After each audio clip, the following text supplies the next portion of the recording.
माजी खासदार संभाजीराजे छत्रपतींच्या अतिक्रमणमुक्त विशाळगड मोहिमेला 14 जुलै रोजी हिंसक वळण लागलं। यावेळी गजापूर आणि विशाळगडावर प्रचंड तोडफोड झाली।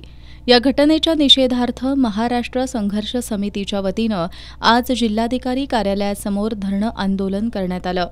या प्रकरणातील मास्टर माइंड पुण्याचे रवींद्र पडवळ आणि बंडा साळोखे हे अद्याप मोकाट असल्याचा आरोप करत त्यांना तातडीनं अटक करा, तसंच जिल्हा पोलीस अधीक्षक महेंद्र पंडित यांच्यावर निलंबनाची कारवाई करा, शाहूवाडीचे तहसीलदार आणि शाहूवाडी पोलीस ठाण्याचे निरीक्षक यांची विभागीय चौकशी करून त्यांच्यावरही निलंबनाची कारवाई करा, अशा मागण्या करत दंगलग्रस्तांना न्याय मिळाला नाही तर आगामी विधानसभा निवडणुकीवेळी मतदानावर बहिष्कार टाकू असा इशारा यावेळी देण्यात आला।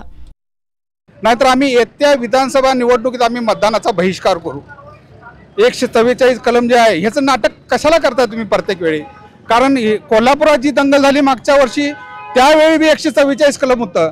मग 144 कलम असताना हजारो माणसं एका ठिकाणी जमतात कशी? तुम्ही जमू कसं देताय? त्यानंतर कोल्हापुरात हल्ला झाला, त्याच प्रकारे आता तुम्ही 144 कलम लावलंय। हत्यारासह माणसं तिथं जातात, ती दंगल घडवतात आणि आता निरपराध्यांना तुम्ही वेटेला धरता 144 कलम लागून।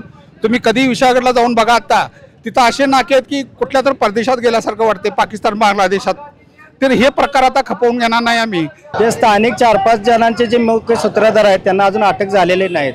उदाहरणार्थ रवींद्र पडवळ, बंडा साळोखे, वेल्ला वगैरे आहेत, यांना अजून अटक करण्यात आलेले नाहीत। त्यासाठी जे मेन ठिय्या आंदोलन ते मेन प्रमुख कारण आहे, त्याबद्दल आंदोलन आहे की प्रशासन अजून त्यांना मेन सूत्रधार त्यांना अटक करत नाहीत। या आंदोलनात बहुजन समन्वय समिती, दलित महासंघ, शाही ईदगाह कमिटी मिरज, मुस्लिम न्याय हक्क संघर्ष समिती, मुस्लिम बोर्डिंग, आपला हक्क संघटना, विद्रोही सांस्कृतिक चळवळ, मुस्लिम लीग, इतेहाद ग्रुप अशा विविध संघटनांचे पदाधिकारी कार्यकर्ते सहभागी झाले होते।